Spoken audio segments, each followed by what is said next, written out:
Bloody Disgusting's 25th Halloween horror preview. 35 plus horror movies arriving this fall. We're probably going to kind of speed run through this one because of how late it is, but this is written by Megan Navarro, and again, it's from Bloody Disgusting. And let's check it out. Well, actually, I'll leave that up while I'm reading the first part of it. Let me open it on here. That way you guys can have the picture on your screen. And it starts off saying the most wonderful time of the year has finally arrived. Halloween season is officially here, and that means it's also time for Bloody Disgusting's 2025 Fall Horror Preview presented by Spirit Halloween. The telltale signs are everywhere, from the weather to the well, not here. The weather is exactly the same. From the weather to the return of haunted attractions, pumpkin spice flavored treats, and beyond. Then, of course, there's all the horror. This Halloween season brings an overwhelming slate of horror releases packed into September and October to ensure maximum fright for the holiest of horror holidays. The horror doesn't stop there either. We're looking beyond Halloween and into the rest of 2025. It's no surprise that this year offers another densely packed slate for the Halloween season, and there's likely more horror on the way. Expect plenty of surprise release announcements in store as more streaming services debut their seasonal releases, schedules, and beyond. In the meantime, this guide has a rundown of the biggest highlights, including exclusive new images. Here are the horror movies you don't want to miss in fall 2025 and beyond. And so here I will start scrolling because now we have some images here. We are going to start with the Toxic Avenger, which comes out this weekend, by the way. I believe this Friday. Have you heard the word? When I hear that, I immediately think of Family Guy. Have you heard about the bird? The bird. The bird is the word. Sorry. So let me go back. Have you heard the word? Toxie is back on the big screen, and this time he's unrated. When janitor Winston Goose is exposed to a catastrophic toxic accident, he's transformed into a new kind of hero, the Toxic Avenger. Primetime Emmy-winning actor Peter Dinklage stars as the Toxic Avenger and director Macon Blair's new movie, along with Kevin Bacon, Elijah Wood, Taylor Page, Jacob Tremblay, and Luisa Guerrero. Get your tickets now. Okay? Next week, we have The Conjuring Last Rites. Of course, you guys know about that already. Vera Farmiga and Patrick Wilson reunite for one last case as renowned real-life paranormal investigators Ed and Lorraine Warren. I lost my place. Ed and Lorraine Warren in the final chapter of the Conjuring franchise as we know it. Franchise veteran Michael Chavez returns to helm the fourth film in the main series. The Conjuring Last Rites draws inspiration from the real-life Smurl family haunting. Farmiga and Wilson star alongside Mia Tomlinson and Ben Hardy, who portray Ed and Lorraine's daughter, Judy Warren, and her boyfriend, Tony Spear, as well as Steve Coulter returning as Father Gordon, plus Rebecca Calder, Elliot Cohen, Kyla Lord Cassidy, Bo Gadsden, John Brotherton, and Shannon Kook. Speaking of that, let me take this down for a hot second to show you, for anyone that was here that arrived a little bit late. My live stream last night was specifically about the true story behind the Conjuring Last Rites. And we got to look at a great documentary made by Nightmare Files for YouTube about the Smurl family case of their haunted house in Pennsylvania. We also saw some footage of Ed and Lorraine Warren being interviewed about the incident. We saw some footage of the Smurl family talking about what happened in their house in their own perspective. Some video from the 80s, that is. And we saw some video of Lorraine Warren inside the Smurl's house as she was doing her own investigating. And we also looked at some TikToks about the Smurl haunting, including a possible not live, but a possible real exorcism video. I cannot confirm whether it's real or not, but it looked pretty real. It's pretty creepy. So definitely check that out on my channel. That is the exploring the true story behind the Conjuring Last Rites. All right, let's get back to movies coming out, and we have Traumatika, which is on my watch list, by the way. The Toxic Avenger and also the Conjuring are on my watch list too, but I just added Traumatika because it looked pretty interesting. It's coming out September 12th. And it says, a young boy's night terrors become reality when his mother begins showing signs of demonic possession. What he's about to experience will haunt him for the rest of his life and claim countless lives across generations. And the latest from director Pierre Zigouridis, who co-wrote with Two Witches co-writer producer Maxim Rancon, Rebecca Kennedy from Two Witches, Emily Goss from The House on Pine Street, Ronan Navat, AJ Bowen from Your Next, Sean O'Brien from The Middle, and Susan Gale Watts and Sean Whalen from The People Under the Stairs star in the demonic horror movie. Watch the trailer. Here, of course, we reacted to the trailer a couple weeks ago, so you'll have to look back on some of my other videos to check that out. What else we have here? The Long Walk, which is also coming out September 12th, is from a Stephen King novel. I have not read The Long Walk, so I'm not super familiar with the story. It says here, the R-rated adaptation of Stephen King's 1979 novel centers on a grim annual contest in which 100 teens must journey nonstop and under strict rules until only one is left alive. Expect a bleak adaptation ahead. Cooper Hoffman from Licorice Pizza, David Johnson from Alien Romulus, Garrett Waring from Manifest, Tut Newt from Witcher Blood Origin, Charlie Plummer from The Clovehitch Killer, Ben Wang from Karate Kid Legends, Roman Griffin Davis from Jojo Rabbit, Jordan Gonzalez from Pretty Little Liars Original Sin, Joshua Adjik from Welcome to Derry, and Josh Hamilton from Walking Dead join Judy Greer from Halloween and Mark Hamill from The Life of Chuck. When I think of Mark Hamill, I automatically think of Star Wars and also The Killing Joke when he did. I mean, that's not the only time he voiced the Joker, because I believe he voices the Joker in some of the Batman games, but I haven't played those, so I just remember his voice acting in The Killing Joke. But or was it Escape from Arkham Asylum? Either one. I think Mark Hamill played the voice of the Joker knows, but I think of him from those and from Star Wars, of course, because he's the Luke Skywalker. But yeah, let's see what else is coming out. Or actually, let me check the comments right quick. Creepy Color says, what was the grandma's reasoning besides the obvious? Yeah, I think you're speaking about Rosario.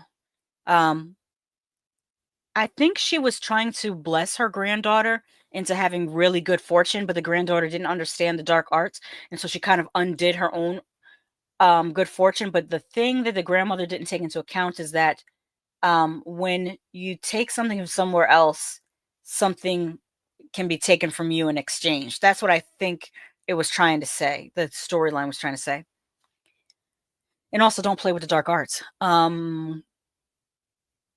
Tony Man says, Do Not Enter was from Argentina. Thank you. Tom Baker says, don't know if Toxic Avenger will be a hit. Yeah, I don't know. It's hard to tell whether it's going to be good or not. Tony Man says, I'm sticking to my him prediction. Marlon Wayans is the devil in this movie. I saw a movie poster where he's standing and the goalposts almost look like horns. Tom Baker says, it's not like the old Avenger. They could have done a better job.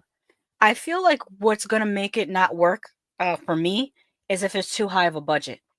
One of the things that's charming about the old Toxic Avenger movies is that they had a limited budget and they did the best with what they could. And by increasing the budget, I feel like it takes the charm away from it. It's not going to have that kind of low budget B movie feel that I enjoy from the original Toxic Avenger. Della Movie says the Conjuring movie plays fast and loses with the phrases real life and true story. Yeah, a lot of times when they do that, they really should be using inspired by, because they do take artistic license to change certain components of the stories. This almost always happens with haunted house movies. Tony Man says, right, Dell, they should put loosely based on a true story.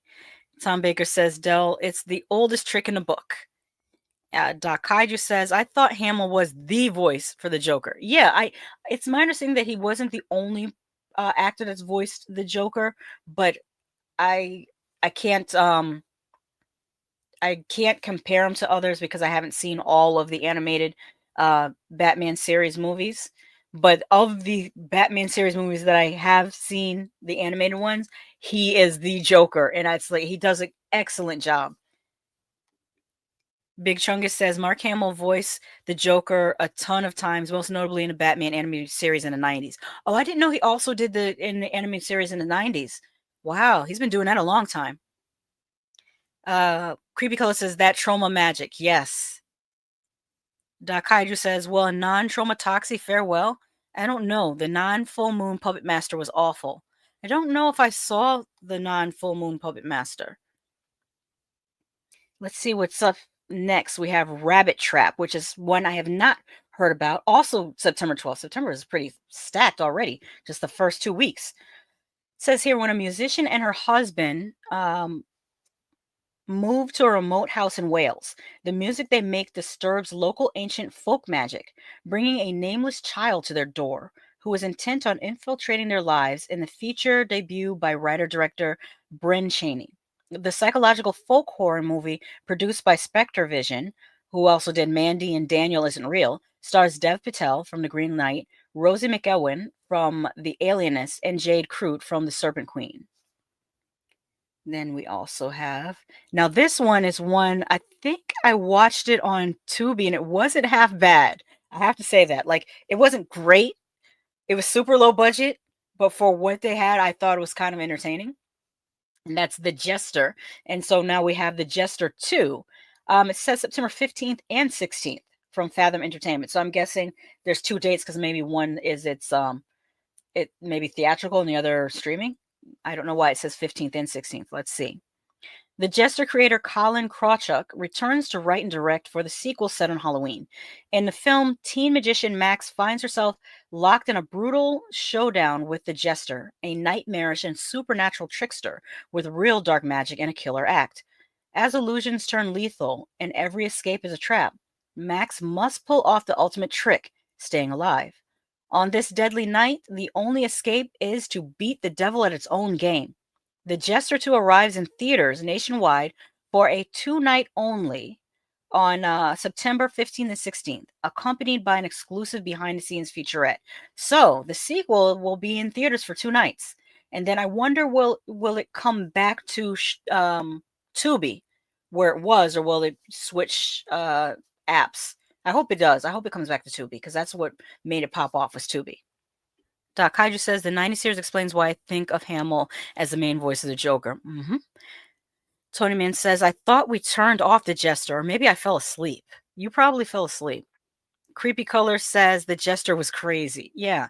The trailer did not make it look like it was going to be all that good, but I think it was better than what was expected for what it was, especially for a Tubi movie. I mean, come on. All right, let's get into this. Is what Tony Man was speaking of. I think this might be on his top watch list. Am I correct, Tony Man? Is him on your top watch list? Okay, September 19th in theaters. Former college wide receiver Tyreek Withers from I Know What You Did Last Summer. He was also in an episode of Atlanta. Plays Cam, a rising star quarterback who has devoted his life and identity to football. On the eve of professional football's annual scouting combine, Cam is attacked by an unhinged fan and suffers a potentially career-ending brain trauma.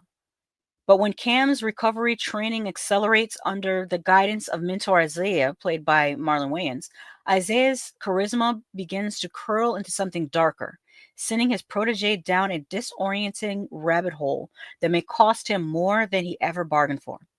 Him is directed by Justin Tipping from Kicks, from acclaimed Blacklist screenplay by Zach Ackers and Skip Bronke, creators of the sci-fi crime series Limetown, and by Justin Tipping. I'm glad that they mentioned that because this movie has been advertised as Jordan Peele's Him. Jordan Peele is producing the movie, much like in the 80s there were certain movies that were produced by Steven Spielberg but not directed. John Carpenter also did that. He produced a bunch of films that he did not direct, and that's what Jordan Peele is doing now. But the actual director of Him is Justin Tipping. Tony says, could be. I tried to win the sneak peek passes but failed. Do you mean for the Toxic Avenger?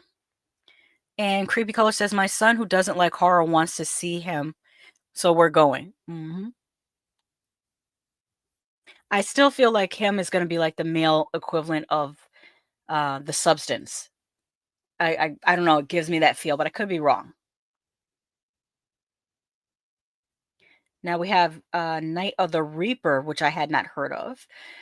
And it says September 19th, Shudder. Now, I don't know whether that just means it's going to uh, premiere on Shudder on the 19th or whether it's produced by Shudder and is going to be in theaters, because last year that's what happened with In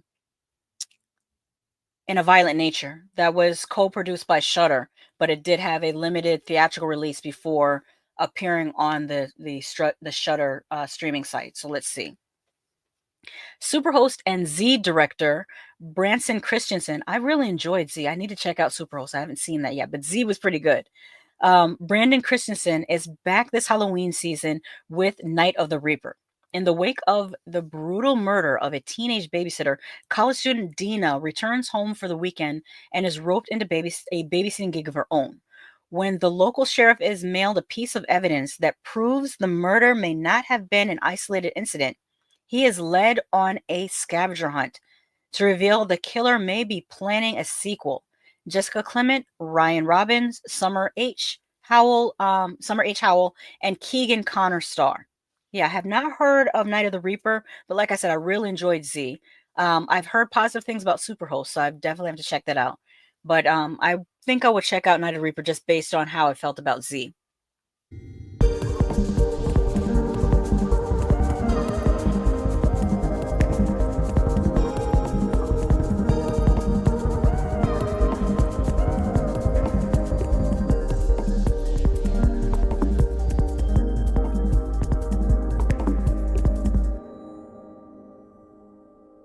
Tony Mann says for him, he tried to get the advanced screening passes for him. Yep, I knew those would go pretty fast.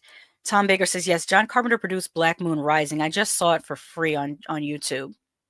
Fun movie. Big Chunga says, him, never heard of it. I'm going to have to watch the trailer. And Creepy Color says, it's going to be something about CTE. Yeah, I could see that happening too, especially with mention of the traumatic brain injury. The reason why I aligned it with the Substance is because in the Substance, it was mostly about an older actress who was trying to regain her fame by I'm trying not to spoil it, doing certain things that would make her younger and um, more able to audition for roles.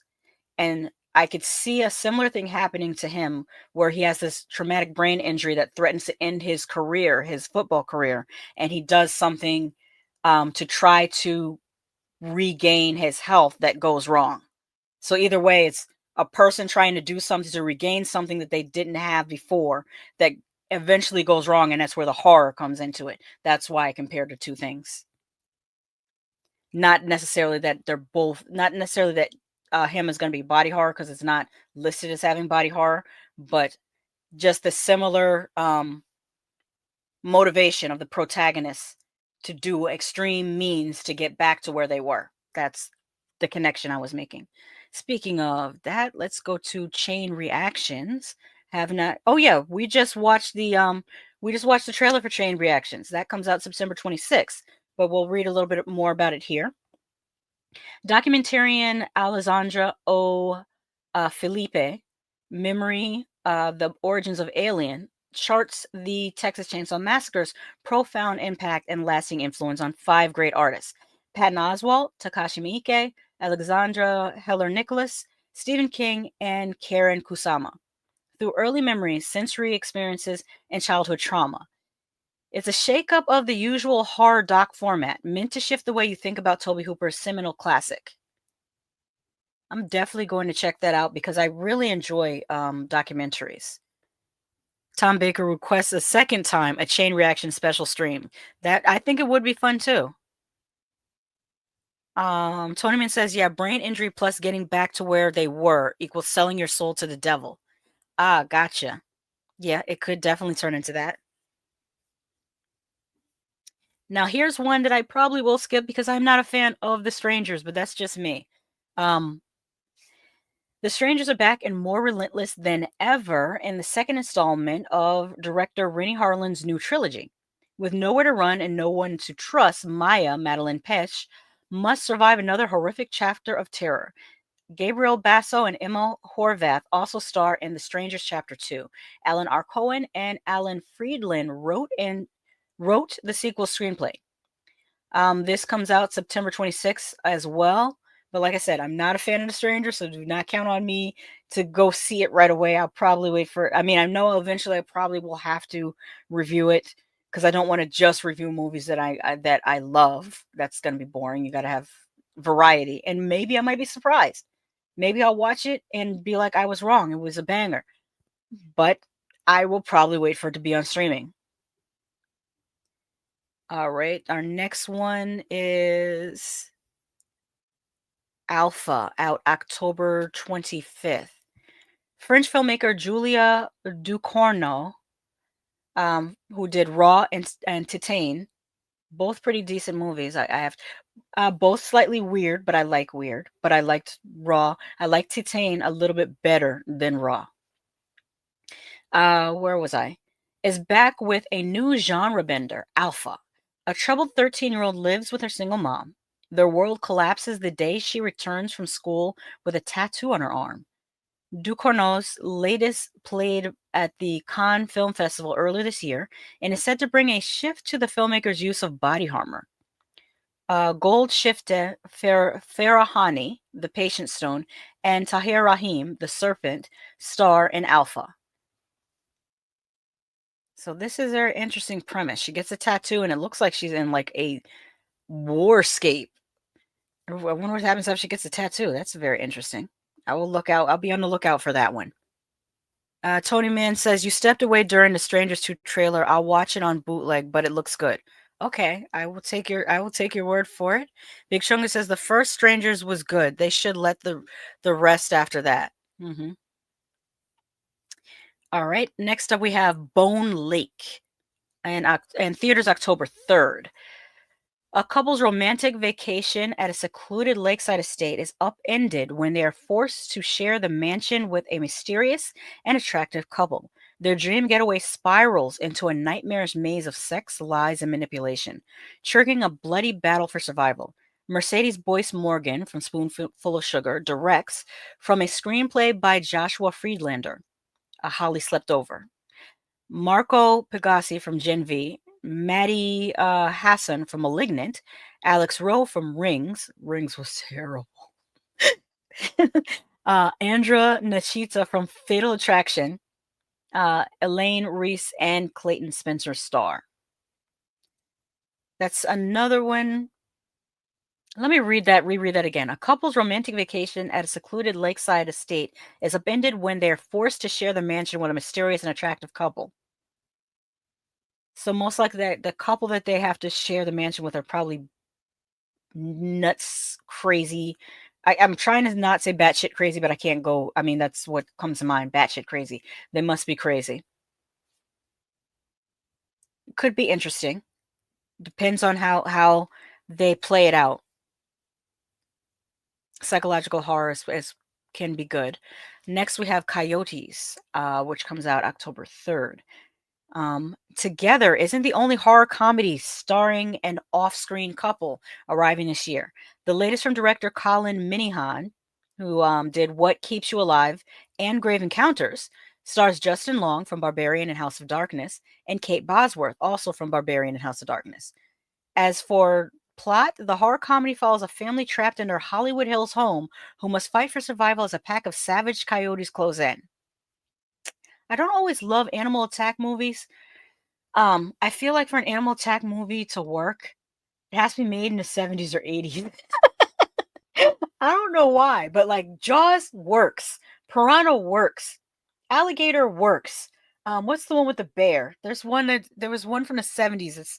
I think there's two. There's Grizzly, and then there's another one with a bear from the 70s or 80s. Those work so well. Then you come to more current times and like Anaconda, snakes on a plane.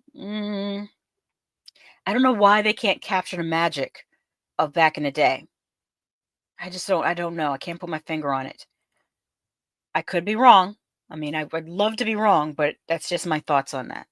All right, let's see what else is coming up. This is another one Tony Man told me about. Good Boy. I need to watch the trailer. I forgot to watch the trailer. A dog's sixth sense leads to terror when his owner relocates to a haunted house. In Good Boy, the feature debut by director Ben Leonberg, Indy, the dog finds himself on a new adventure with his human owner and best friend Todd, leaving city life for a long vacant family home in the country. But poor Indy is vexed by an eerie presence straight away. When Todd begins succumbing to the dark forces swirling around the house, Indy must battle a malevolent intent on dragging his beloved Todd into the afterlife. The film stars Indy, Leonberg's real life canine, as well as indie horror stalwart Larry Fassenden, Shane Jensen, and Ariel Friedman. Now, from what I've heard about Good Boy, is that this horror movie is kind of from the perspective of the dog. That should be something kind of interesting and hasn't been done that I know of before.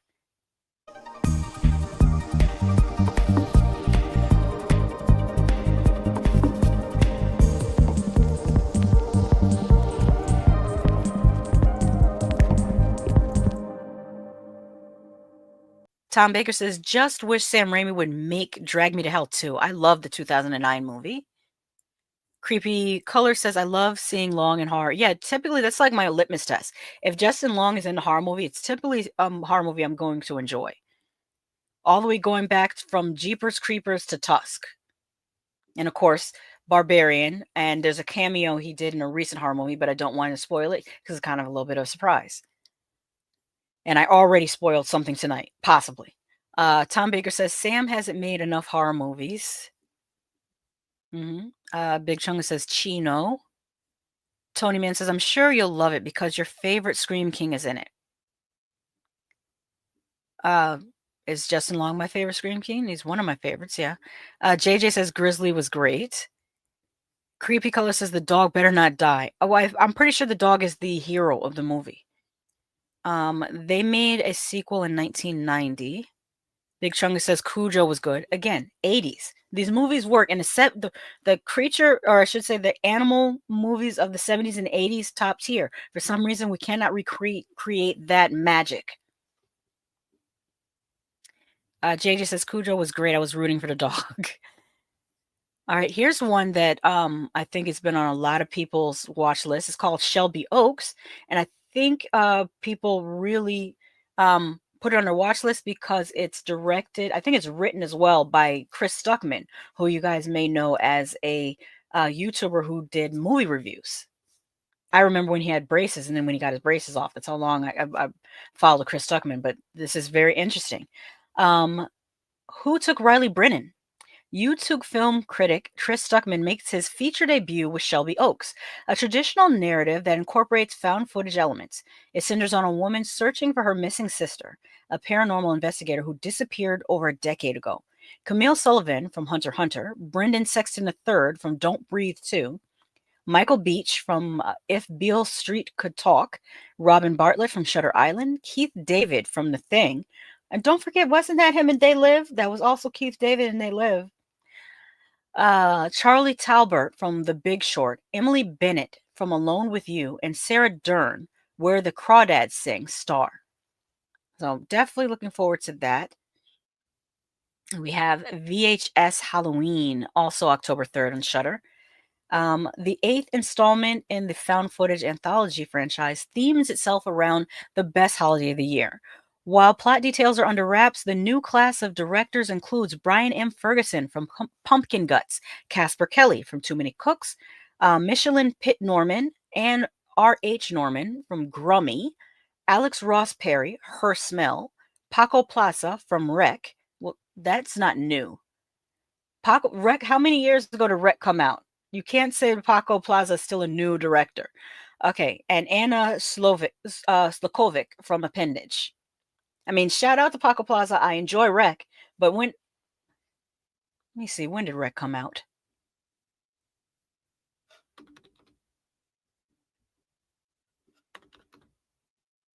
Wreck. 2007. Yeah, That's well over a decade ago. You're not a new director if you're the director of rec. We're using that term a little liberally. But let's see the next one. Beast of War. Beast of War comes out October 10th in theaters, digital, and VOD. Looks like it might be at the same time. Up next from Sting and Wormwood, writer-director Kia Roche Turner is a shark attack survival movie set in World War II. It centers on a group of Australian soldiers attempting to survive on a makeshift raft after their warship has capsized. In the dark below, the ultimate apex predator, a great white shark, hunts the wreckage and is drawn to the smell of fresh blood in the water. The horror movie stars Joel Nankervis, Mark Cole-Smith, Sam Delish, Lee Tiger Halley, Sam Parsonson, Maximilian Johnson. I always thought that name was wild, Maximilian. I would remember there's a character in the dark hole named Maximilian. Tristan McKinnon and Aswan Reed. Now, this one I'm really interested in. Is this a remake of Deathstalker? The Deathstalker from is it from the I just know my father took me to see so many sword and sorcery movies, and Deathstalker was one of not just me, my whole family. He took us all to see the sword and sorcery movies at the drive-in. Everything from Excalibur to Dragon Slayer, Sorceress. I think there was another one called Something in the Sorcerer. Of course, the Conan Barbarian movies. Did I say Excalibur? What else? Like anything with swords and sorcery, we went to the drive-in to see. I think we went to see Beastmaster too. I don't know if that counts so much as sword and sorcery, but like there's a dozen. I have to make a list of the movies that my dad took us to see, and I specifically remember Deathstalker. So I'm wondering if this is going to be a remake of Deathstalker. Director Steven Kostansky from Frankie Frico and PG Psycho Gorman reboots Roger Corman's cult favorite with a newly reimagined installment of the cult sword and sorcery series. The kingdom of Abrexion is under siege from the Dreadites, a mysterious horde of warriors whose sudden appearance are rumored to foretell the return of Necrominon. Not to be confused with the Necronomicon, this is Necromemnon. An ancient sorcerer long thought dead, Deathstalker unknowingly recovers an enchanted amulet, igniting a perilous quest of good and evil. Daniel Bernhardt from John Wick, Nobody, and Barry stars as a warrior Deathstalker, with Patton Oswalt from Ghostbusters Frozen Empire voicing benevolent wizard Doodad.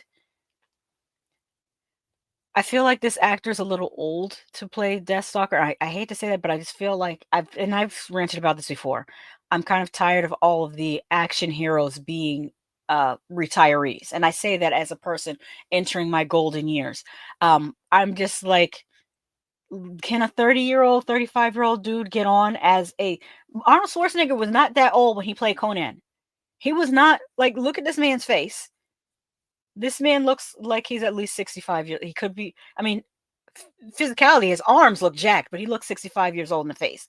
And I just feel like for action roles, it's okay to let younger people do them. It's really, really, I promise you.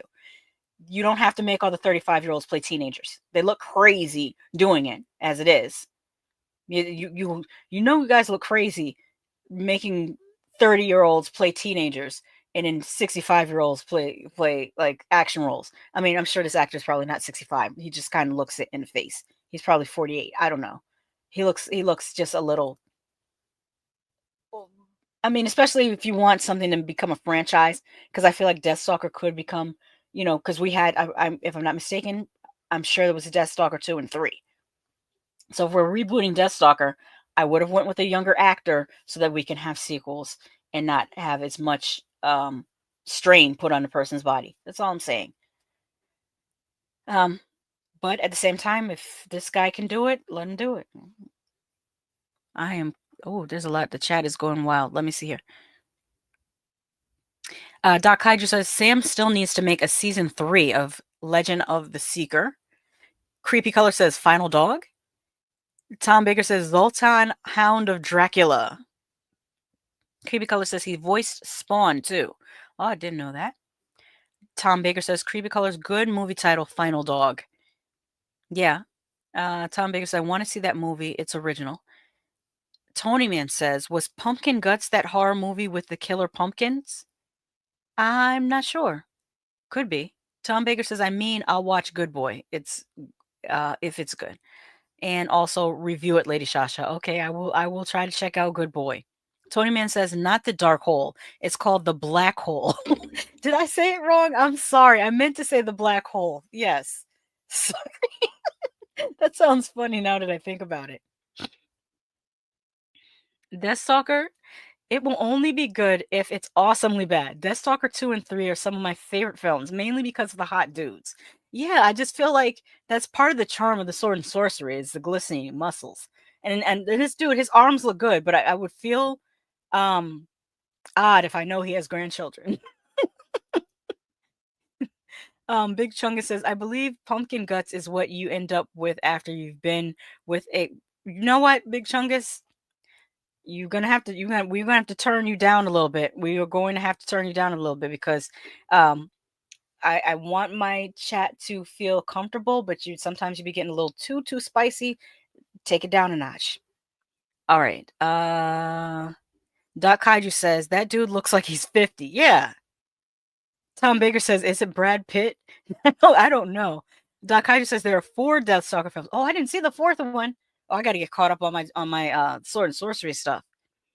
I should do it in costume. I've been wanting to make a cosplay for that time period. I would love to make a cosplay and just do the sword and sorcery movies. Maybe do sword and sorcery Sundays. That would be kind of fun. There's just not enough time. I want to do so many things on this channel, but I just don't have enough time. Kaiju says they each had different actors except for had the original Deathstalker. Yeah, I don't know. It remains to be seen. I will reserve judgment until I see it. We have another movie called Vicious. I'm pretty sure we had a movie maybe in 2022 or 2023 that was also called Vicious. When Polly receives a mysterious box from an unexpected late-night visitor, it comes with simple instructions. Place 3 things inside: something you need, something you hate, and something you love. What begins as a strange ritual quickly unravels into a waking nightmare in the latest from director Brian Bertino, The Dark and the Wicked, and The Strangers. Dakota Fanning stars with Katherine Hunter, Mary McCormick, Rachel Blanchard, Devin Nakoda, Clea Scott, and Emily Mitchell. And that's comes out October 10th on Paramount Plus Digital. So that's not coming to theaters. If you have Paramount Plus, you'll be able to check that out on October 10th. Oh, this is another one I'm looking forward to, The Black Phone 2. Even though I didn't love the first Black Phone, but I really love the trailer for The Black Phone 2. This is coming out October 17th in theaters. 4 years ago, 13-year-old Fenn, Mason Thames, killed his abductor and escaped, becoming the sole survivor of the Grabber, who was played by Ethan Hawke. But evil never truly stays buried, and the phone is ringing for Finn once more. The Grabber seeks vengeance from beyond the grave by menacing Finn's younger sister, Gwen, played by Madeline McGraw. Sorry. The siblings must face a killer who's grown even more dangerous after death. Scott Derrickson returns to direct from a script he co-wrote with C. Robert Cargill, which, by the way, if you know the podcast Double Toasted, C. Robert Cargill used to be on Double Toasted. Joe Hill, author of the short story of which the 2021 film was based, executive produces. Joe Hill is the pseudonym for Stephen King's son.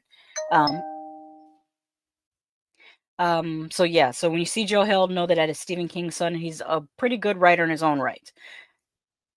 I think he goes by Joe Hill because he wants to be known for his own writing and not as a nepo baby, and I think that's a pretty cool idea. But we still ended up finding out who he was. But he's pretty good at what he does. So shout out to that. Big Chunga says, "My bad, Queen. No disrespects." Okay, appreciate it. Dell on Movie says, "Got a call tonight. Enjoy the rest of the stream." You have a good night, Dell. We'll see you either tomorrow night or next week. All right, let's see. I think we're nearing the end.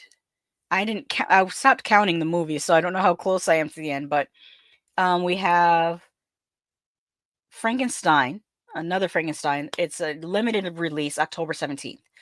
The patron saint of monsters, Guillermo del Toro, gives his spin on Mary Shelley's literary classic this fall for Netflix. Monsters have become my personal belief system, the visionary recently said of this adaptation, one that aims less to scare and more to dig into the emotional aspect of Shelley's famous tale. We can expect a breathtaking feature ahead. Oscar Isaac from Dune stars in Del Toro's movie as mad scientist Victor Frankenstein, with Jacob Elordi from Saltburn as Frankenstein's monster. Finally, something that uses his height, because Jacob Elordi is about 6'6", if I'm not mistaken, standing flat foot. So imagine you put the Frankenstein shoes on him, he'll be like 6'8". Now where was I? Mia Goth from Maxine as Elizabeth Lavanza, and Christoph Waltz from Inglourious Basterds as Dr. Pretorius. I saw the teaser for this. I'm very excited about it. I think it might be pretty good. I mean, most things that Guillermo has done have been really good. All right. This looks like it might be found footage based on the screenshot here. It's called Dream Eater, and it's out October 24th in theaters. A found footage chiller from Eli Roth's new company, The Horror Section. It follows Mallory, played by Mallory Drum, a documentary filmmaker who heads to a remote cabin in the mountains with her boyfriend Alex, played by Alex Lee Williams, to document his violent parasomnia. As his condition worsens, Mallory suspects something more sinister may be at play. As the nightmares escalate, so do the scares right through the final frame. Dream Eater is co-written and co-directed by Jay Draculic and Mallory Drum. And Alex Lee Williams, and starring Williams and Drum. So that definitely looks interesting. We got another Mortal Kombat movie on the way.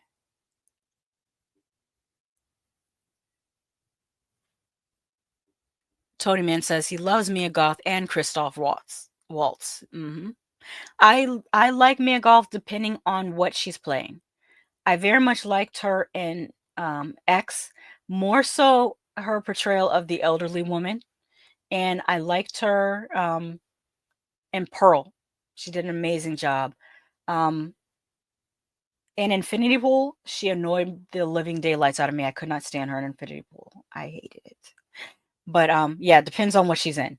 Let's see what we have here for Mortal Kombat 2. It's interesting that this is automatically considered a horror movie, because I kind of think of it more of an action adventure. It does have gore, so I guess that's why they would consider it horror, because the original Mortal Kombat game, you could rip somebody's head off with their spine attached to it. So I guess that would be horror, but it just doesn't feel like a horror movie to me. It just feels like an action adventure movie with gore in it. But let's continue. No, this sequel to the 2021 video game adaptation isn't horror. What was I just saying? Okay. But it is as violent and bloody as a horror movie, featuring otherworldly and sometimes inhumane characters as they brawl to the death. Director Simon McQuad returns to the helm the follow-up from a screenplay by Jeremy Slater. This time, Earthrealm's champions and newcomer Johnny Cage are enlisted in a lethal tournament to defeat the dark rule of Shao Kahn. Carl Urban stars as Johnny Cage. Again, another. I'm sure Carl Urban is 50 years old. Why are all of our action stars 50? I'm saying this as a Gen Xer. I understand that we are old now. It's okay for us to be old. Let some young people get on, please. Okay, Carl Urban stars as Johnny Cage alongside Adeline Rudolph, Jessica McNamee, Josh Lawson, Ludi Lin, Mehcad Brooks, Tati Gabriel, Louis Tan, Damon Harriman with Chin Han, Tadanobu Asano as Lord Raiden, Joe Taslim as Baihan, and Hiroyuki Sanada as Hanzo Hasashi and Scorpion. So he's playing Hanzo Hasashi and Scorpion. Are they the same person? I don't remember. But yeah, Let's cast younger, please. Then we have in October 24th, Queen of the Dead. In theaters. Tina Romero, the daughter of late horror master George A. Romero from The Night of the Living Dead, makes her own mark on the zombie genre with Queen of the Dead. A zombie apocalypse breaks out in Brooklyn on the night of a giant warehouse party, where an eclectic group of drag queens, club kids, and frenemies must put aside their drama and use their unique skills to fight against the brain-thirsty, scrolling undead. Katie O'Brien, Jaquel Spivey, Tomas Matos, Nina West, Quincy Dunn-Baker, Jack Haven, Cheyenne Jackson, Dominique Jackson, and Margaret Cho star. This sounds very interesting, especially because it's set in Brooklyn and also with the club kids. It's giving Party Monster but with zombies, and I would love to see that. We have some animated horror coming. Tony Man says Lady Shasha's burning through her StreamYard minutes. Mia Goth was awesome in Maxine. Yeah, she was okay in Maxine. Doc Kaiju says, isn't this going to be technically Mortal Kombat 1 since they didn't even get to the tournament in the first film? Yeah, basically. I would say so. Okay. Stitchhead. And theaters October 29th. Animated family film Stitchhead, described as Frankenstein meets Monsters Inc., is based on the first story and author Guy Base's new series. It follows the story of a small forgotten creature living in a long abandoned castle, awoken by a mad professor. Stitchhead is tasked with protecting the professor's other wildly inventive creations from the suspicious townspeople of Grubber's Nubbin. Directed by and adapted for screen by Steve Hudson. The voice cast includes Asa Butterfield from Flux Gourmet and Choose or Die, Joel Fry from In the Earth and Cruella, Allison Stedman from Inside Number 9, Rob Brydon from Barbie, Fern Brady, Tia Bannon, and Jamali Maddox. Okay, then we have Bugonia.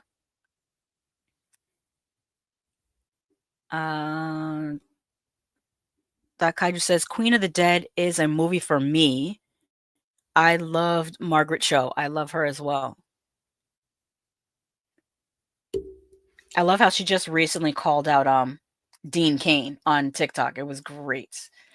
Okay, Bugonia comes out October 31st in theaters. Poor Things director Yorgos Lanthimos reunites with star Emma Stone on a reimagining of 2003's Korean genre bender Save the Green Planet, an offbeat black comedy sci-fi feature written and directed by Jang Joon-hwan. Bugonia follows two conspiracy-obsessed young men kidnapping the high-powered CEO of a major company, convinced she is an alien intent on destroying planet Earth.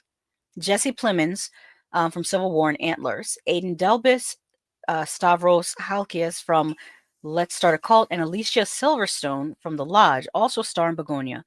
Lathamos directs from the screenplay by Will Tracy, who did The Menu, and Bugonia gets a limited theatrical release on October 24th before expanding wide on October 31st. Next, we have Hollow Road. And it just says fall 2025, so it doesn't have a specific release date just yet. So that's how early you are hearing about this. This is starring Rosamund Pike from Gone Girl. I really enjoyed her. She also was in oh, we just mentioned that movie because Jacob Elordi was in it. Ah, I forget the name of it. It was with that young Irish actor that was sipping out of the bathtub. Really gross scene. But yeah, Rosamund Pike was in that movie too. And Matthew Riz from The Americans. They star as two parents who receive a distressing late night call from their teenage daughter who has just accidentally hit a pedestrian. They jump in their car racing to get there before anyone else stumbles across the scene, but they soon realize they may not be alone. BAFTA-winning director Babak Anvari helms the Halloween set psychological thriller penned by William Gillies. Megan McDonnell from Normal People co-stars. While no date has been announced yet, this Halloween thriller seems perfectly primed to arrive in October. Now we're jumping into the final couple ones, I think, or few ones. We've talked about Predator Badlands. We know this coming out November 7th. So I'm a speed run through this. The newest entry in the Predator franchise is set on a remote planet where a young Predator outcast from his clan finds an unlikely ally in Thea, played by Elle Fanning, and embarks on a treacherous journey in search of the ultimate adversary. The warrior has chosen the most dangerous game on the most dangerous planet possible. Fanning stars alongside Demetrius Schuster Kolomatangi as Yautja warrior Dek. Dan Trachtenberg from Prey and 10 Cloverfield Lane directs from a script he co-wrote with Patrick Asen, who also worked on Prey. And next up we have Keeper, November 14th. Director Osgood Perkins is back with his second horror movie of the year, Keeper. Follows a couple as they escape for a romantic anniversary weekend at a secluded cabin. When Malcolm suddenly returns to the city, Liz finds herself isolated and in the presence of an unspeakable evil that unveils the cabin's horrifying secrets. Tatiana Maslany from The Monkey and Orphan Black, and Rosif Sutherland from Possessor star. Nick Leppard from Dangerous Animals wrote the script. The thing about Osgood Perkins is I feel like he's kind of just an okay director. I saw oh gosh, The Monkey, which I just thought was just okay. The gore was good, but I probably would never rewatch it. And Longlegs, solid first third of the movie. Like the first third of the movie is so suspenseful, so creepy, great ambiance. Like it was really like it would have been one of my top of the year. And then Nicolas Cage pops up his long legs and the whole thing just goes straight to Stupidville from there. And just all of the tension and creepiness just dissipated. It just, I hate that. I hate that for us as film goers. So Osgood, maybe this third one would be like third time's a charm. But the first two were kind of just eh. I wouldn't call them mediocre. They're better than mediocre, but they weren't great either. So that's just my take on Osgood Perkins so far. I'll reserve judgment on Keeper until I see it. Doc Kaiju said, I didn't bother to see the last Mortal Kombat after I heard that. I'll wait to hear if they finish the tournament before watching it. My money is on them finishing the tournament in the unannounced Mortal Kombat 3. Big Chungus says, just watch the trailer for him. That movie looks intense. Also watch the Toxic Avenger trailer. That movie looks hilarious. Yeah, I hope it does bring something funny.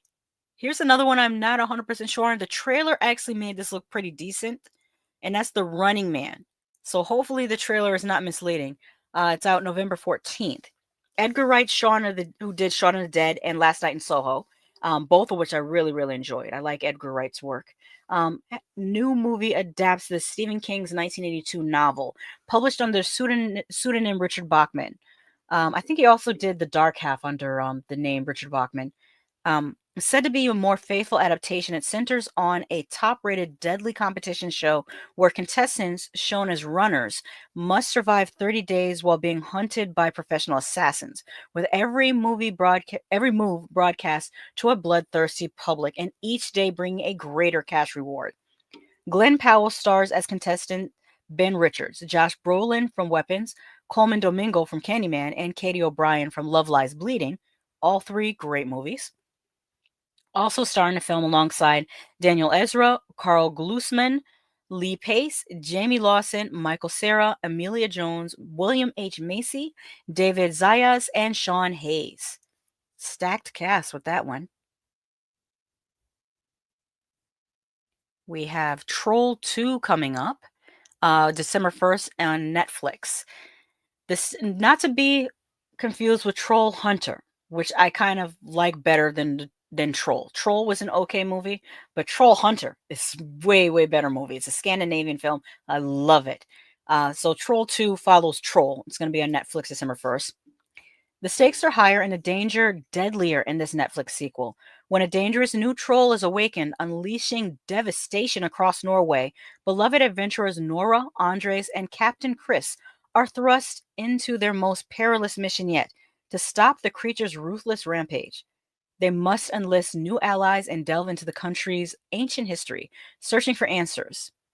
Original director Roar Uthaug, I apologize for my pronunciation, I'm trying. Tom Rader from The Wave, writer Espen Okan, and producers Espen Horn and Christian Strand Sinkerud of Motion Blur are back at the helm, along with returning stars Ine Marie Wilman, Kim Falk, and Mads Stolgard Peterson. Hopefully I did well with those pronunciations. I will continuously work to improve on my name pronunciation. But yes, this is also a Scandinavian film. I wonder if the two are related in any way, other than the fact that they both feature traditional Scandinavian folklore. I think I probably enjoyed Troll Hunter more because of the found footage feel of it, but Troll 2 may surpass Troll 1. I will reserve judgment until I see it. Now we have something called Dust Bunny. Let me see what's also going on in the chat. Tony says no. Richard Dawson means no watch for no. Richard Dawson means no watch for me. Okay. Tony says I like Troll. Do you like? How did you feel about Troll Hunter? Did you like them both equally, or did you like one better than the other? Let me know. Big Chunga says Troll was great. So a lot of people enjoy Troll. Okay, Dust Bunny, December 5th. Hannibal creator Brian Fuller and star Mads Mikkelsen are reteaming for a throwback to the family horror films of the 1980s. Dust Bunny will tell the story of an 8-year-old girl who enlists the help of her intriguing neighbor to kill the monster under her bed that she believes ate her family. David Dastmalchian, and I think we just saw him in oh gosh, Late Night with the Devil. I think that was David Dastmalchian, if I'm not mistaken. And Sigourney Weaver also star in this mysterious new horror movie described as a wicked fairy tale arriving this holiday season. Just wish it had a better title. I don't think Dust Bunny is a great title. Tony says, I don't remember Troll Hunter. I don't think I've seen it. You literally played it for me because it's a found footage movie. Check out the trailer and then maybe you'll remember Troll Hunter. Because you're the found footage guy. You showed it to me. So of course we have Five Nights at Freddy's 2. I was disappointed in the first Five Nights at Freddy's. I just thought it was just a little okay. It was kind of boring, a lot of parts of it, and I don't think it should be boring. The game itself is way more engaging and exciting.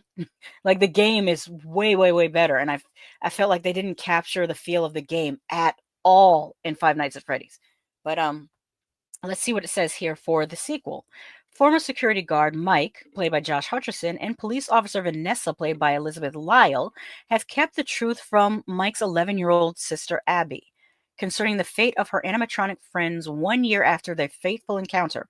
But when Abby sneaks out to reconnect with Freddy, Bonnie, Chica, and Foxy, it will set into motion a terrifying series of events, unleashing a long-forgotten horror. Based on Scott Cawthon's blockbuster horror game series Five Nights at Freddy's 2, is again directed by acclaimed returning filmmakers Emma Tammy from The Wind and Blood Moon, Freddie Carter from Shadow and Bone, as well as Pennyworth, Wayne Knight from Jurassic Park and Seinfeld, and McKenna Grace from the Ghostbusters franchise and Annabelle Comes Home. And horror icon Skeet Ulrich from Scream and Riverdale joined the cast. We've got another remake here. Big Chunga says Late Night with the Devil was awesome. Yes, it was very good. I enjoyed that quite a lot. I got to see it in the theater. I was really happy about that. Doc Kaiju says, I liked both Troll and Troll Hunter, even though Troll was a ripoff of a Japanese film, trying to remember which movie. Interesting. How could you have to explain that, Doc Kaiju? How is Troll a ripoff of a Japanese film if the trolls come from Norwegian or Norse or Scandinavian, I should say, not specifically Norwegian, but Scandinavian folklore? Is there also a Japanese folklore around trolls? Okay, oops, I meant to take that back down. Okay, so this one, This is another one I have to reserve judgment until I see because it's one of my favorite slasher movies from the 80s, Silent Night, Deadly Night. They have a remake coming out this December 12th. Rohan Campbell from Halloween Ends is playing Billy in Mike P. Nelson's slasher reboot. When Billy witnesses his parents' grisly murder on Christmas Eve at the hands of Santa, it ignites a lifelong mission to spread holiday fear. Every Christmas, he dons the jolly red suit and delivers a blood-soaked massacre to feed his twisted sense of justice. I hope they still have him say, naughty. This Christmas Eve, Billy wants to know, have you been naughty? Ruby Modine from Happy Death Day also stars as Pamela alongside Mark Atchison, David Lawrence Brown, and David Tomlinson. Have you guys seen the original Silent Night, Deadly Night? I hope so. I've seen it and I've reviewed it on my channel. Definitely check out my review for that. It's a Big Chungus says, hold up, I'm kind of confused. Was it Troll or Troll Hunter where they used the lights to kill the troll? And I'm not sure. I'm not sure the answer for that, Big Chungus. Doc Kaiju says they swapped kaiju for trolls. That movie. Or a troll. Ah, I see what you're saying. I see what you're saying. Okay, the next one is Plague, coming out December 24th, Christmas Eve, in limited release. At an all-boys water polo camp, a socially anxious 12-year-old is pulled into a cruel tradition targeting an outcast with an illness they call the plague. Is that similar to cooties? I remember when I was a kid and someone said I had cooties and no one wanted to sit near me. But as the lines between game and reality blur, he fears the joke might be hiding something real. In writer-director Charlie Pollinger's feature debut, it stars Joel Edgerton, the Green Knight in The Gift, who also produces alongside newcomers Everett Blunk, Kayo Martin, and Kenny Rasmussen. And another remake reboot is on the way, and that is Anaconda. December 25th. Why would you release it on Christmas? It's not really a Christmas movie. Is December the new January when it comes to releasing horror films or releasing films? Because January used to be the time where you release like the clunkers that you don't think will do well. I just don't picture Anaconda as a Christmas film, probably because the original Anaconda was released during the summertime. And it feels like a summer movie. So I don't know why they would release Anaconda on Christmas Day. So it says here, Tom Gormican, from The Unbearable Weight of Massive Talent, directs a comedic reboot of the 90s horror movie from a script co-written with Kevin Eaton. In this update, a group of friends facing midlife crisis are remaking their favorite movie from their youth. They head to the rainforest only to find themselves in a fight for their lives against natural disasters, giant snakes, and violent criminals. Paul Rudd from Death of a Unicorn, Jack Black, Tandiwe Newton from Westworld, Steve Zahn from Silo and Joyride. How come they? Oh, yeah, because Tandiwe has had a long career, but yeah, Westworld would be, I guess, her most recent. Steve Zahn from Silo and Joyride, Brazilian actor Celton Mayo, and Ione Sky from Say Everything and Haunt, as well as Daniela Melchior. Melchior? I'm sorry, Daniela, but I'm going to try again. Melchior from the Suicide Squad star. So, being that Jack Black is in this alongside Paul Rudd, it's definitely going to be a comedy.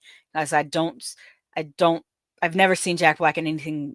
Well, no, let me take that back because I Still Know What You Did Last Summer. He was in that, but he was also comedic relief.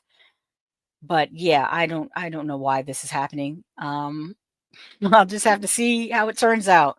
We have anything else? Oh, we still have another one. Housemaid, I think, is our last film coming out, horror film coming out December 25th in theaters. Says Ghostbusters and A Simple Favor director Paul Feig, or is it Feig? I don't know if it's Feig or Feig. I'm gonna go with Feig. That sounds more right. Director Paul Feig is back this Christmas with a twisty psychological thriller based on Frida McFadden's best-selling novel. Sydney Sweeney stars as Millie, a struggling young woman looking for a fresh start.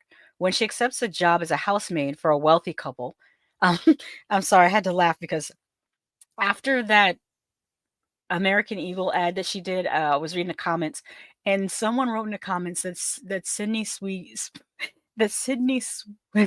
had low income white people eyes, and I was just like, "What is that?" I don't know, but it made me laugh. I was just the comments underneath that ad are hilarious, but the low income white people eyes had me cracking up, and it was a white person that wrote that. So please do not take it to mean anything like I guess bigoted, because people are allowed to talk about their own people. So that's a rule that I go by anyways. But I had to laugh as soon as I saw her name. Okay, when she accepts a job as a housemaid for a wealthy couple, Nina, played by Amanda Seyfried, yeah, I think it's Seyfried, Nina, played by Amanda Seyfried, and Andrew drops Brandon Sklenar. These names are giving me a run for my money tonight. She discovers their secrets may be far more dangerous than her own. Rebecca Sonnenschein from The Boys adapts McFadden's psychological thriller novel, which has 2 sequel novels for the big screen. So that sounds pretty interesting.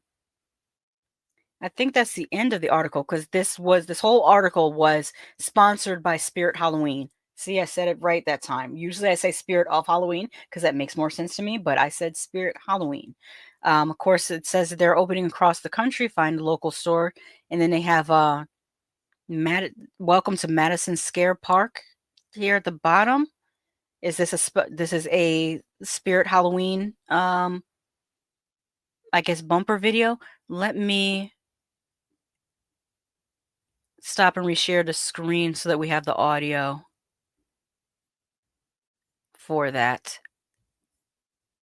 And then we'll show on this Spirit Halloween gimmick here. So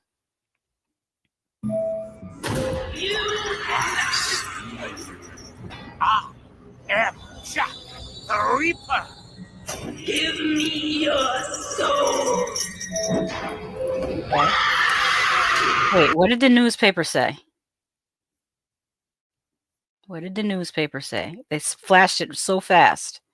Give me your soul. And of course, that's the subway scene there. Okay, giant rat found near sewer.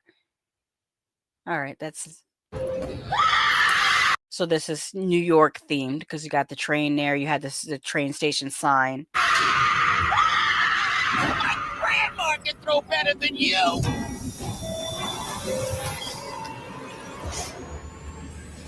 So is there a Spirit Halloween in Madison Square, near Madison Square Garden or something like that?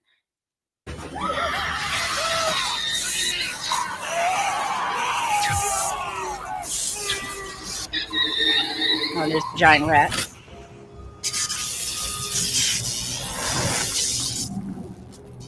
We have a little animation.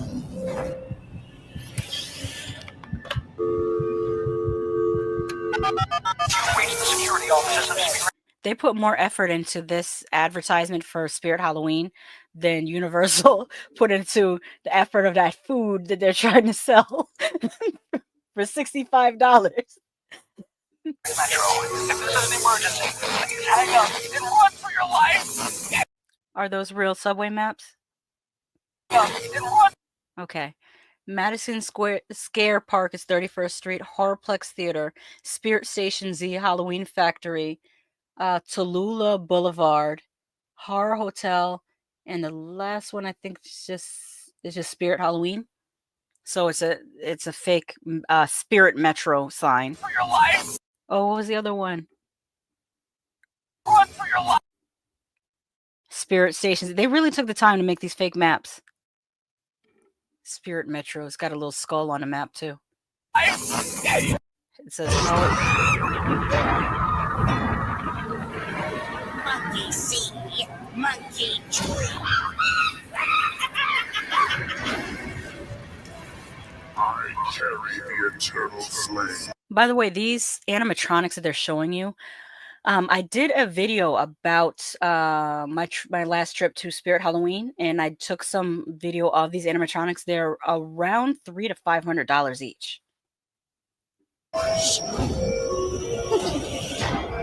more than you. Twice the cuddles, suffocating tight.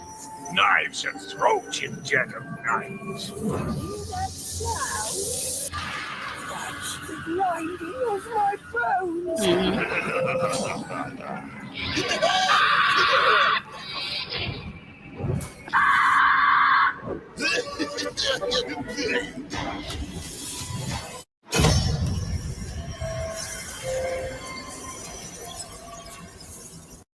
Okay, that's accurate. Let me see. Actually, I might be able to show you a little bit of the video that I took there before I go.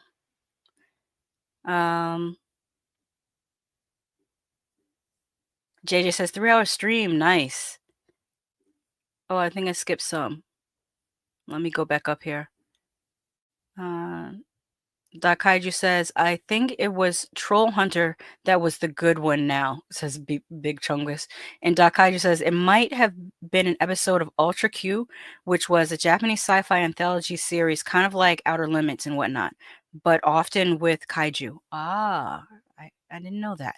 So anyway, it says, to get rid of cooties, you say circle, circle, dot, dot. Now I got my cootie shot and your cooties disappear. I didn't know that. No one told me that.